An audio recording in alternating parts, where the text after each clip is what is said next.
తెలంగాణలో ఉత్కంఠ నడుమ మున్సిపల్ ఎన్నికల పోలింగ్ ప్రక్రియ ముగిసింది. రాష్ట్ర వ్యాప్తంగా 7 కార్పొరేషన్లు 116 మున్సిపాలిటీల పరిధిలో ఉదయం 7 గంటలకు ప్రారంభమైన పోలింగ్ సాయంత్రం 5 గంటల వరకు నిరాటంకంగా కొనసాగింది. పలుచోట్ల ఓటర్లు ఉత్సాహంగా తమ ఓటు హక్కును వినియోగించుకున్నారు. పోలింగ్ సమయం ముగిసేసరికి క్యూ లైన్లో ఉన్న వారికి అధికారులు ఓటు వేసే అవకాశం కల్పించారు. ఎన్నికల ప్రక్రియ చాలా వరకు ప్రశాంతంగా ముగిసినప్పటికీ కొన్ని ప్రాంతాల్లో స్వల్ప ఉద్రిక్తతలు, ఘర్షణలు చోటు చేసుకున్నాయి.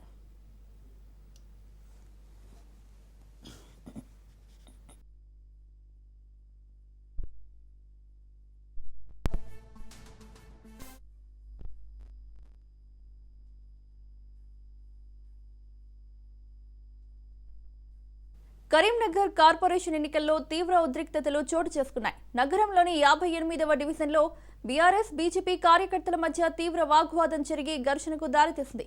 పరిస్థితిని అదుపులోకి తెచ్చేందుకు పోలీసులు లాఠీచార్జ్ చేయాల్సి వచ్చింది. ఈ ఘటనలో పలువురు బీజేపీ కార్యకర్తలు గాయపడగా కొందరి చేతులు విరిగినట్లు సమాచారం. దొంగ ఓట్లపై ఫిర్యాదు చేస్తే తమపైనే పోలీసులు దాడి చేశారని ఆరోపిస్తూ బీజేపీ నేతలు జిల్లా పరిషత్ కార్యాలయం ముందు రోడ్డుపై బైఠాయించి నిరసన తెలిపారు. దీంతో అక్కడ భారీగా పోలీసులు మోహరించారు.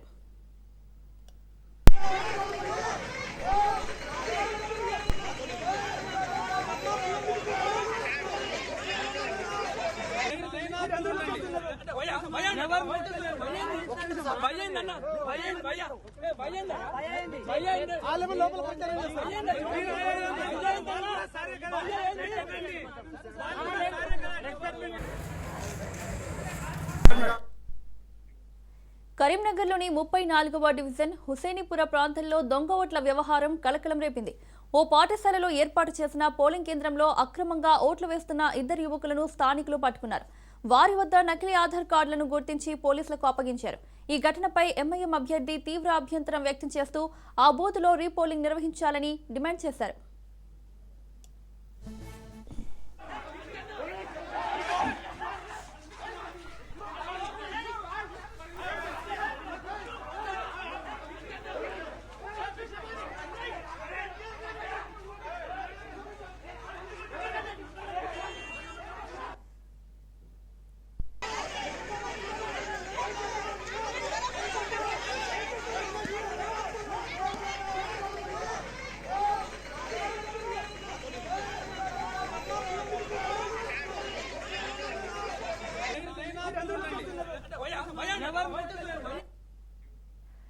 రాష్ట్ర వ్యాప్తంగా 2569 మున్సిపల్ వార్డులు, 412 కార్పొరేషన్ వార్డులకు ప్రజలు తమ తీర్పును బ్యాలెట్ బాక్సుల్లో నిక్షిప్తం చేశారు. ఈ నెల 13వ తేదీ ఉదయం 8 గంటల నుంచి 136 కేంద్రాల్లో ఓట్ల లెక్కింపు ప్రక్రియ ప్రారంభం కానుంది. అదే రోజు మధ్యాహ్నానికల్లా ఫలితాలపై స్పష్టత రానుంది. అనంతరం ఈ నెల 16న మేయర్, మున్సిపల్ చైర్మన్ల ఎన్నిక జరగనుంది. ఫలితాల కోసం అన్ని రాజకీయ పార్టీలతో పాటు ప్రజలు కూడా ఉత్కంఠగా ఎదురు చూస్తున్నారు.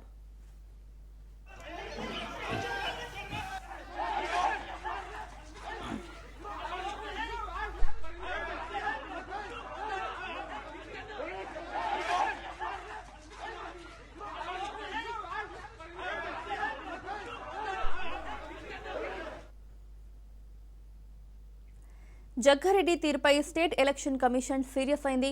జగ్గారెడ్డిపై కేసు నమోదు చేయాలని ఎస్పీకి ఎస్ఈసీ ఆదేశాలు జారీ చేశారు. ఓటర్ల మనోభావాలను జగ్గారెడ్డి దెబ్బతీశారని సీరియస్ అయింది ఎస్ఈసీ.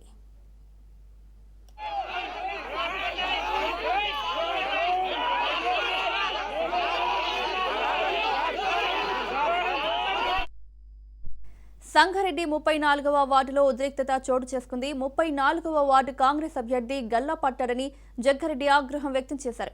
పోలీసులు జగ్గారెడ్డి మధ్య వాగ్వాదం, తోపులాట జరిగింది. సీఐ శివకుమార్ రెడ్డి తీరుపై జగ్గారెడ్డి మండిపడ్డారు. వదిలిపెట్టే ప్రసక్తే లేదంటూ వార్నింగ్ ఇచ్చారు. పోలింగ్ కేంద్రానికి కాంగ్రెస్ కార్యకర్తలు భారీగా చేరుకున్నారు.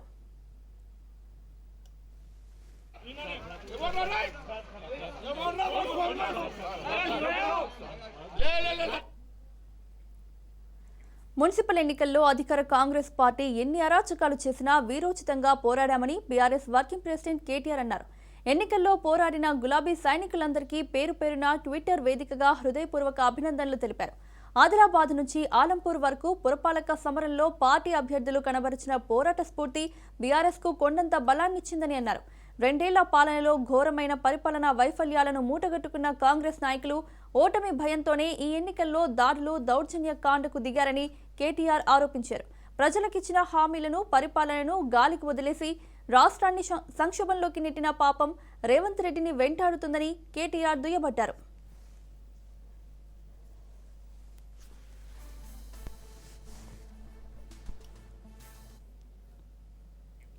కాంగ్రెస్ కేబినెట్ మంత్రులు, ఎమ్మెల్యేలు, కాంగ్రెస్ నాయకులు అడుగడుగునా అధికార దుర్వినియోగానికి పాల్పడుతున్నారని మాజీ మంత్రి హరీష్ రావు అన్నారు. ఎన్నికల నియమావళి ఉల్లంఘించి నామినేషన్ల దాఖలు మొదలుకొని పోలింగ్ వరకు కాంగ్రెస్ అనేక అరాచకాలకు పాల్పడటం ప్రజాస్వామ్య స్ఫూర్తికి విరుద్ధమని మండిపడ్డారు.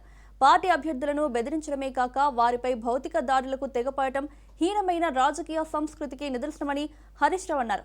అధికార పార్టీ ఆకృత్యాలకు అదరకుండా బెదరకుండా బీఆర్ఎస్ పార్టీ అభ్యర్థుల గెలుపు కోసం కృషి చేసిన పార్టీ నాయకులు, కార్యకర్తలు, ఇన్ఛార్జీలకు హరీష్ రావు ట్విట్టర్ వేదికగా అభినందనలు తెలిపారు.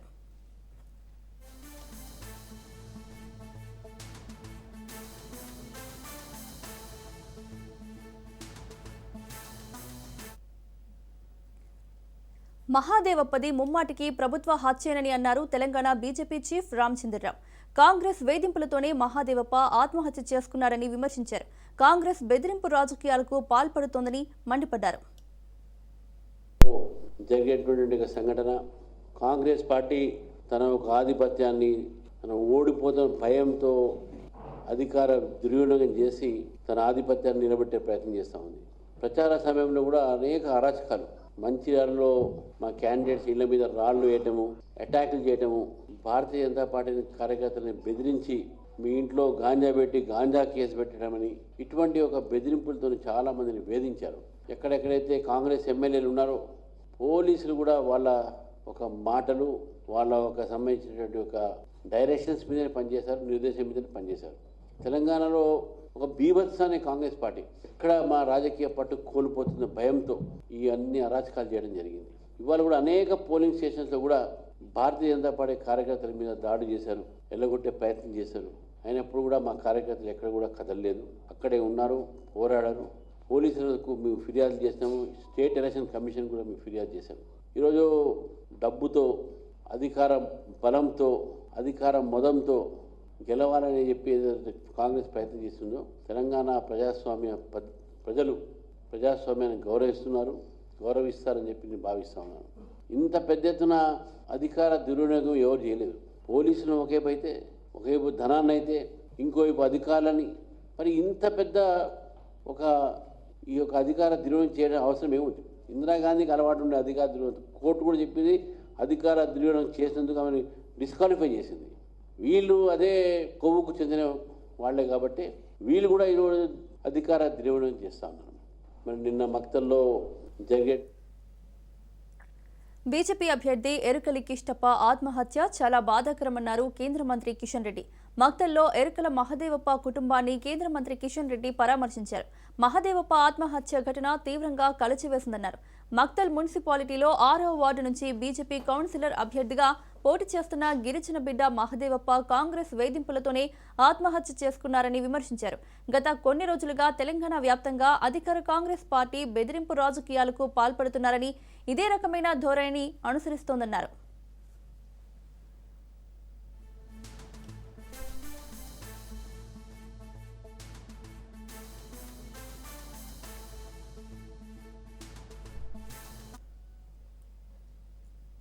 హైదరాబాద్ నగర పాలనా వ్యవస్థలో కొత్త అధ్యాయం మొదలు కానుంది. పరిపాలనా సౌలభ్యం, అధికార వికేంద్రీకరణ లక్ష్యంగా ఇప్పటి వరకు ఉన్న గ్రేటర్ హైదరాబాద్ మున్సిపల్ కార్పొరేషన్ ని ప్రభుత్వం 3 ప్రత్యేక కార్పొరేషన్లుగా విభజించింది. ఈ నూతన కార్పొరేషన్లు నేటి నుంచి అమల్లోకి రానున్నాయి. హైదరాబాద్ ఓఆర్ఆర్ పరిధిలోని సుమారు 2000 చదరపు కిలోమీటర్ల విస్తీర్ణాన్ని నిర్వహించేందుకు ప్రభుత్వం ఈ నిర్ణయం తీసుకుంది.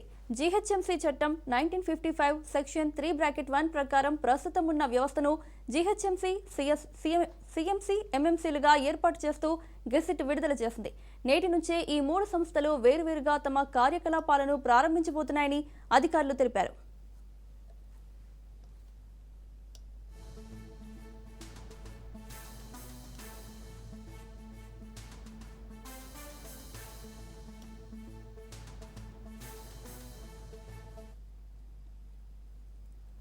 హైదరాబాద్ మూసీ పునరుజ్జీవ ప్రాజెక్టులో కీలక పరిణామం చోటు చేసుకుంది. మూసీ అభివృద్ధికి భూసేకరణ ప్రక్రియను ప్రభుత్వం ప్రారంభించింది. ఈ మేరకు మూసీ రివర్ డెవలప్మెంట్ కార్పొరేషన్ కీలక ప్రకటన చేసింది. హైదరాబాద్, గోల్కొండ మండలం, గండిపేట మండలం పరిధిలోని భూముల అక్విజిషన్ కోసం నోటిఫికేషన్ ఇచ్చింది. మొత్తం సుమారు 50 ఎకరాలకు పైగా భూమి సేకరణకు చర్యలు ప్రారంభించింది. భూమి యజమానులకు మార్కెట్ విలువ ఆధారంగా పరిహారం ఇస్తామని, తమ హక్కుల పత్రాలు సమర్పించాలని ఆదేశాలు జారీ చేసింది.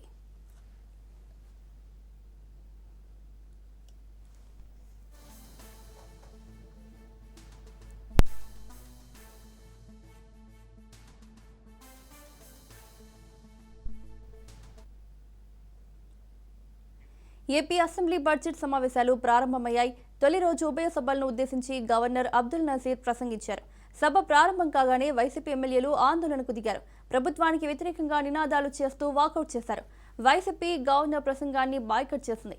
ఏపీలో శాంతి భద్రతలు కాపాడాలని వైసీపీ సభ్యుల నినాదాలు చేశారు. ప్రతిపక్ష హోదా ఇవ్వాలని సభ్యులు డిమాండ్ చేశారు. సమావేశాల తర్వాత ఉభయ సభలు గురువారానికి వాయిదా పడింది.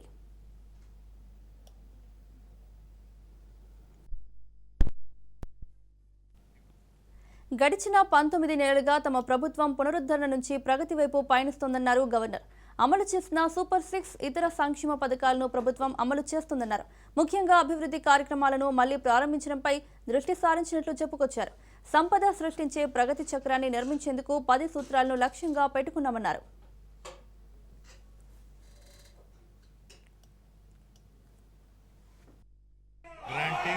An unprecedented mandate to rebuild the state. The decisive verdict of electing National Democratic Alliance government reflects their deep trust and confidence in the leadership of Honorable Chief Minister Sri Nara Chandrababu Naidu Garu, the committed partnership of Sri Pawan Kalyan Garu, Honorable Deputy Chief Minister, and the continued guidance and support of Honorable Prime Minister of India, Sri Narendra Modi Garu. Over the last 19 months, my government has followed a calibrated path from revival towards ascendance. Immediately after Andhra Pradesh రాష్ట్ర assembly budget సమావేశాల నిర్వహణపై స్పష్టత వచ్చింది. Speaker అధ్యక్షతన జరిగిన BAC సమావేశంలో చర్చించిన అనంతరం ఈ సమావేశాలను మార్చి 6వ తేదీ వరకు నిర్వహించాలని నిర్ణయించారు. మొత్తం 16 పని దినాల పాటు సభ కొనసాగనుంది. ఈ నెల 14న రాష్ట్ర ప్రభుత్వం బడ్జెట్ను అసెంబ్లీలో ప్రవేశపెట్టనుంది. ఫిబ్రవరి 17, 18 తేదీల్లో బడ్జెట్పై సుదీర్ఘ చర్చ జరగనుంది. చర్చ అనంతరం 18వ తేదీన ఆర్థిక మంత్రి బడ్జెట్పై సభకు సమాధానం ఇవ్వనున్నారు. ఫిబ్రవరి 15న మహాశివరాత్రి కావడంతో మరుసటి రోజున అంటే 16వ తేదీన సభకు సెలవు ప్రకటించారు. ప్రజా సమస్యలు, సంక్షేమ పథకాలపై ఈ సమావేశాల్లో కీలక చర్చలు జరిగే అవకాశం ఉంది.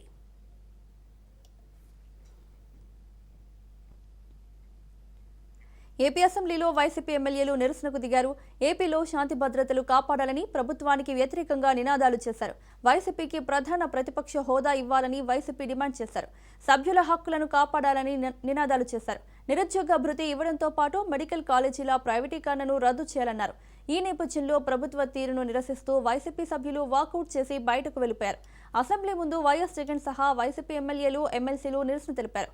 ప్రధాన ప్రతిపక్షంగా తమను గుర్తింపు ఇవ్వడం లేదని, అలాగే శాంతి భద్రతలపై నిలదీయడం లేదని ఆందోళన చేశారు.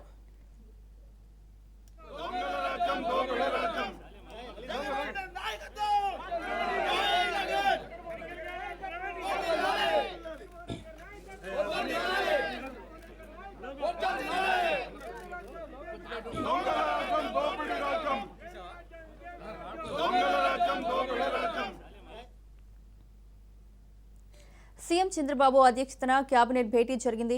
24 అజెండా అంశాలపై సుదీర్ఘంగా చర్చించిన మంత్రులు కీలక నిర్ణయం తీసుకున్నారు.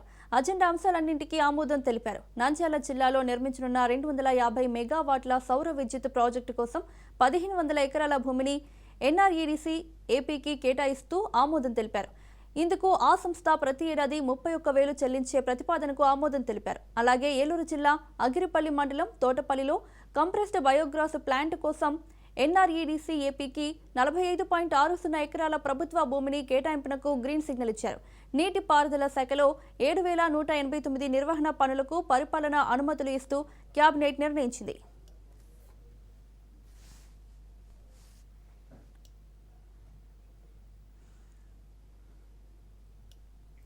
గవర్నర్ మీద కనీసం మర్యాద లేకుండా వైసీపీ సభ్యులు వ్యవహరించారని హోంమంత్రి అనిత అన్నారు. గవర్నర్ మాట్లాడుతుంటే పేపర్లు విసరడం ఎంతవరకు సమంజసమని మండిపడ్డారు. వైసీపీ ఎమ్మెల్యేలు సభకు హాజరు కాకపోతే స్పీకర్ చర్యలు తీసుకుంటారనే భయంతో అసెంబ్లీకి వచ్చారని ఆమె అన్నారు. సభలో గవర్నర్ని అవమానించడమే పనిగా వైసీపీ సభ్యులు వ్యవహరించారని హోంమంత్రి అనిత ఆరోపించారు.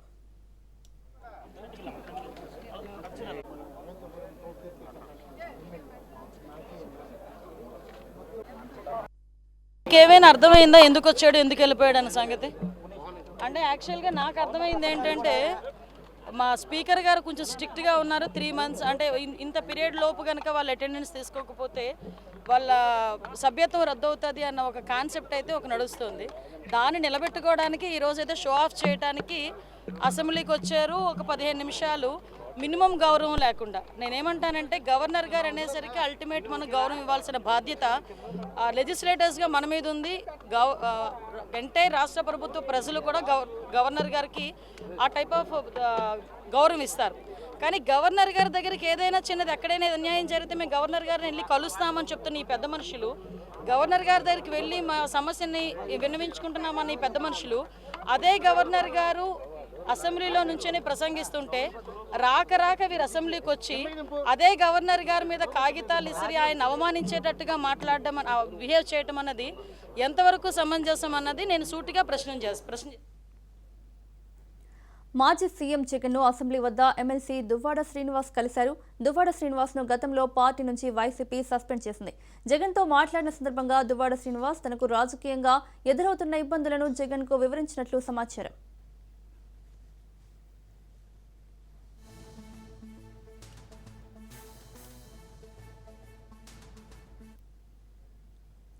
మాజీ మంత్రి అంబటి రాంబాబుకు పోలీసులు మరో షాక్ ఇచ్చారు. 2023లో సత్తెనపల్లిలో సంక్రాంతి లక్కీ డ్రా పేరుతో అంబటి రాంబాబు వసూళ్లకు పాల్పడినట్లు అందిన ఫిర్యాదులపై పోలీసులు కేసు నమోదు చేశారు. అందులో విచారణకు అనుమతించాలని కోరుతూ గుంటూరు కోర్టులో పీటీ వారెంట్ పిటిషన్ దాఖలు చేశారు. దీంతో కోర్టు కూడా అందుకు అనుమతించి పీటీ వారెంట్ను జారీ చేసింది. దీంతో ఈ కేసులో సత్తెనపల్లి పోలీసులు రాజమండ్రి జైలు నుంచి అంబటిని తమ అదుపులోకి తీసుకునే అవకాశం ఉంది. 2023లో సత్తెనపల్లిలో సంక్రాంతి లక్కీ డ్రా నిర్వహించిన అంబటి రాంబాబు వసూళ్లకు పాల్పడినట్లు జనసేన నేతలు ఫిర్యాదు చేసినా పోలీసులు పట్టించుకోకపోవడంతో వారు కోర్టును ఆశ్రయించారు. దీంతో కోర్టు ఆదేశాల మేరకు అదే ఏడాది కేసు నమోదైంది. దీనిపై దర్యాప్తు పేరుతో ఇప్పుడు అంబటిని కస్టడీలోకి తీసుకోబోతున్నారు.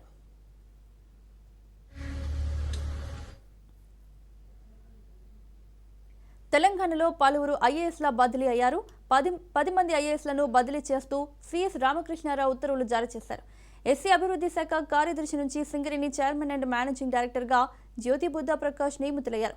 సభ్యసాచి ఘోష్ ప్రస్తుతం ఉన్న బాధ్యతలతో పాటు ఎస్సీ అభివృద్ధి శాఖ ప్రత్యేక ప్రధాన కార్యదర్శిగా అదనపు బాధ్యతలు చేపట్టారు. పి కాత్యాయనిదేవి ప్రజావాణి రాష్ట్ర నోడల్ అధికారిగా బదిలీ అయ్యారు. దివ్య దేవరాజన్ పంచాయతీరాజ్ గ్రామీణాభివృద్ధి కమిషనర్గా అదనపు బాధ్యతలు చేపట్టనున్నారు. మయాంక్ మిట్టల్ జలమండలి జాయింట్ మేనేజింగ్ డైరెక్టర్గా నియమితులయ్యారు. సందీప్ కుమార్ సుల్తానియాకు ప్లానింగ్ విభాగంతో పాటు Telangana remote sensing application centre director జనరల్గా అదనపు బాధ్యతలు అప్పగించారు. మరోవైపు జీహెచ్ఎంసీ, మల్కాజ్గిరి, సైబరాబాద్ కార్పొరేషన్లుగా విభజిస్తూ ప్రభుత్వం ఉత్తర్వులు విడుదల చేసింది. 3 కార్పొరేషన్లకు కమిషనర్లను నియమించింది. జీహెచ్ఎంసీకి ఆర్వీ కర్నర్ను యథాతథంగా కమిషనర్గా కొనసాగిస్తూ ప్రభుత్వం ఉత్తర్వులు జారీ చేసింది. సైబరాబాద్కు శ్రీజన, మల్కాజ్గిరికి వినయ్ కృష్ణారెడ్డిని కమిషనర్లుగా నియమించింది.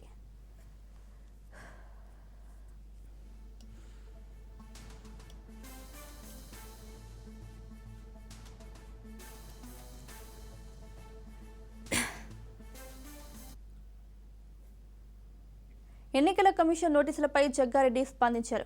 బీఆర్ఎస్ దొంగ ఓట్లపై ప్రశ్నించారన్నారు.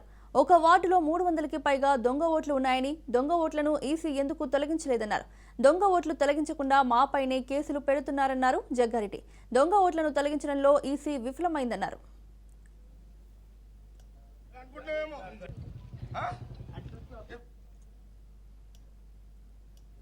ఏపీలో కీలక మంత్రులకు బెదిరింపు లేఖలు కలకలం రేపింది. జాగ్రత్తగా ఉండాలంటూ అజ్ఞాత వ్యక్తుల నుంచి వార్నింగ్ ఇచ్చారు. మంత్రులు సత్యకుమార్, కందుల దుర్గేష్, కొల్లు రవీంద్ర, అనగాని సత్యప్రసాద్కు మావోయిస్టుల పేరుతో బెదిరింపు లేఖలు వచ్చాయి. ఇప్పటికే కందుల దుర్గేష్ పీఏ పోలీసులకు సమాచారం అందించారు. దీంతో పోలీసులు ఈ లేఖలపై విచారణ జరుపుతున్నారు. మావోయిస్టులు నిజంగా ఈ లేఖ రాశారా లేక మరెవరైనా ప్రత్యర్థులు భయపెట్టేందుకు ఈ లేఖ రాశారా అన్న కోణంలో పోలీసులు దర్యాప్తు చేస్తున్నారు. దీనిపై అప్రమత్తమైన పోలీసులు లేఖ ఎక్కడి నుంచి వచ్చిందన్న దానిపై ఆరా తీస్తున్నారు. కందుల దుర్గేష్కు మావోయిస్టులు లేఖ రాయడం కొంత కలకలం రేపింది.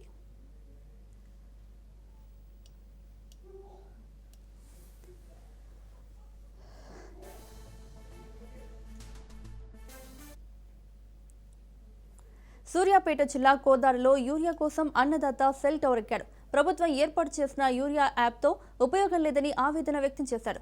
ఒక్కో రైతుకు 5 యూరియా బస్తాలు ఎలా సరిపోతాయని ప్రశ్నించాడు. కోదాడ పట్టణానికి చెందిన ఆకుల శ్రీను అనే వ్యక్తి సెల్ టవర్ ఎక్కి ఆత్మహత్య యత్నానికి పాల్పడటంతో టెన్షన్ వాతావరణం నెలకొంది.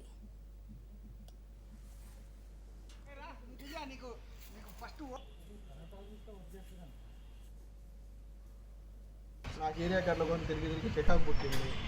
ఒక కట్ట కూడా ఎట్లా యాప్ ఇచ్చారు, యాప్ గురించి కూడా నాకు తెలియట్లా. డౌన్లోడ్ చేసిన నెల నుంచి కట్ల కోసం చూస్తున్నా. ఒక్క కట్ట కూడా ఎవరు కొట్టుకుపోయినా కూడా వాళ్ళు ఒక్క కట్ట చేస్తున్నారు. ఇంకెవరికి చెప్పుకున్నా బాధ. ఓటు అంటారు, వాళ్ళు రాజకీయంగా ఓట్లు వేయించుకుంటారు. మరి నేను ఎవరికి చెప్పుకోను. దూకి సావటం అని తప్ప పెట్టుబడి ఇప్పుడు 5 ఏళ్ళు పెట్టినా. ఏం చేయను నేను ఏరియా కట్ట కోసం ఏం చేయను. ఎన్ని ఎకరాలు ఉంది నీకు? నాకు 1.5 ఎకరాలు ఉంది.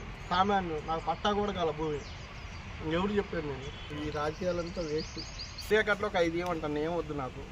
ఏంటంటే నాకు కష్టమే, నేను బతుకుతాను. నాకు ఒక 5 ఏరియా కట్టలు చాలు, ఏమొద్దు. నాకు ఏరియా కట్టల కొని తిరిగి చికాకు పుట్టింది. ఒక కట్ట కూడా ఎట్లా యాప్ ఇచ్చారు, యాప్ గురించి కూడా నాకు తెలియట్లా. రాహుల్ గాంధీపై సభా హక్కుల నోటీసుకు రంగం సిద్ధమైంది. యుఎస్ ఇండియా ట్రేడ్ డీల్పై రాహుల్ గాంధీ లోక్సభలో చేసిన ప్రసంగం రాజకీయ దుమారం పుట్టిస్తోంది.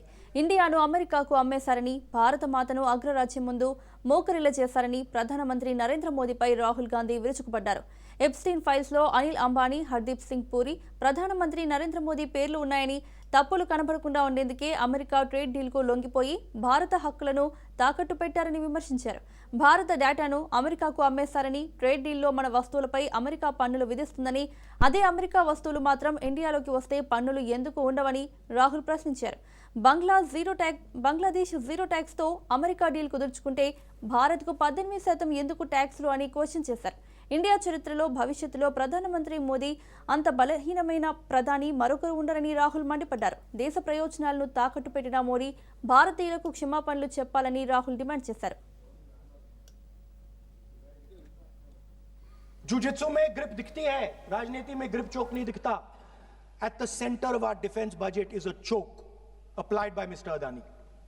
So I'd like to talk about Mr. Adani and the case in the United States against Mr. Ambani, because that is a central part of the budget. वो भी इस हाउस के कोई सदस्य नहीं जिस पे आप आरोप लगा रहे हैं, कैसे सवाल देंगे? किसी पे माननीय लीडर ऑफ अपोजिशन आप लिख करके दे सकते हैं. अगर आप जिस तरह का आरोप लगा रहे हैं, स्पीकर सर, आप नियम 352(5) और 354 को भी जानते हैं. Sir, Mr. Adani is not an ordinary businessman. Mr. Adani's company is not an ordinary company. Please understand that the case in the United States is targeted at the Prime Minister of India, not at Mr. Adani. नहीं, ये नहीं, बिल्कुल नहीं. आप इस तरीके से बिल्कुल जो आप ये कह रहे हैं, कहाँ नहीं, क्या बात आप कर रहे हैं? It is targeted, sir, at the financial network of the BJP, at the financial architecture of the BJP. You are leveling charges against higher authority, and only you can speak. But when you are leveling serious charges without any reason, without any backing of substance, without any proof, you are just making any wild allegation. I'll give you a reason. That will diminish your own position. I'll give you a reason. I'll give you you a are reason. leader of the opposition. Okay. Please make substantive point. Yes, we I are will. here to listen to your suggestion. I will. If you give good suggestion, we will listen. Yeah, I will. We are Now here let to me listen, speak. but don't make wild allegation. I will. Speaker sir, there is a businessman called Mr. Anil Ambani. I want to ask the question, why is he not in jail? The reason he's not in jail is because his name is in the Epstein files. एक तो That's why he's not in jail. Rahul ji जो भी I'd also like to ask Mr. Hardeep Puri who introduced him mister chair to Epstein. Mister Rahul no no I know who introduced him. आप एक बात मेरी सुन लीजिए पहले థాయిలాండ్లో దారుణ ఘటన చోటు చేసుకుంది. సోంక్లాలోని డే కేర్ సెంటర్లో గుర్తు తెలియని దుండగుడు కాల్పులకు తెగబడ్డాడు. జిన్నారులను కూడా చూడకుండా అత్యంత అమానుషంగా కాల్పులు జరిపాడు. అనంతరం తాను కాల్చుకొని మృతి చెందాడు. ఈ కాల్పుల్లో మొత్తం 23 మంది చిన్నారులు, 11 మంది సిబ్బంది మృతి చెందారు. సమాచారం అందించిన వెంటనే పోలీసులు ఘటనా స్థలానికి చేరుకున్నారు. నిందితుడు ఎవరు, ఎందుకింత క్రూరంగా ప్రవర్తించారనే కోణంలో పోలీసులు విచారణ జరుపుతున్నారు. సీసీటీవీ ఫుటేజ్లు పరిశీలిస్తున్నారు.ที่โรงเรียนประตงครับเกิดอะไรขึ้นครับเด็กมีคนร้ายจับเด็กเหรอบอกพี่พยาบาลจับไปนีโร่ไหมน้องคนร้ายไปไหนแล้วอ่ะเขาบอกมองไม่เห็นอ่ะเขาไม่ได้ถามเด็กที่เกิดอะไรขึ้นอ่อนแรงเห็นได้เนี่ยเป็ดเนี่ยเป็ดนี่เด็กเกบกมือเลยมึงเหี้ยยิบหายนี่ส่งได้เลยอย่าว่านี้นะ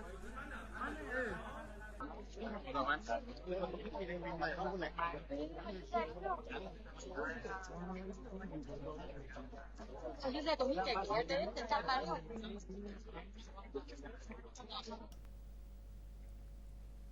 దేశీయ స్టాక్ మార్కెట్లలో 3 రోజుల వరుస లాభాలకు బ్రేక్ పడింది.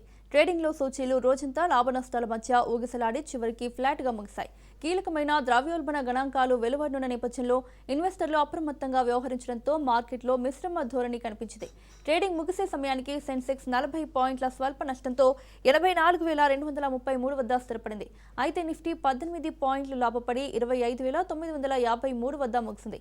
డాలర్తో పోలిస్తే రూపాయి మారకం విలువ 0.13 పైసలు బలహీనపడి 90.68 వద్ద ట్రేడ్ అయింది.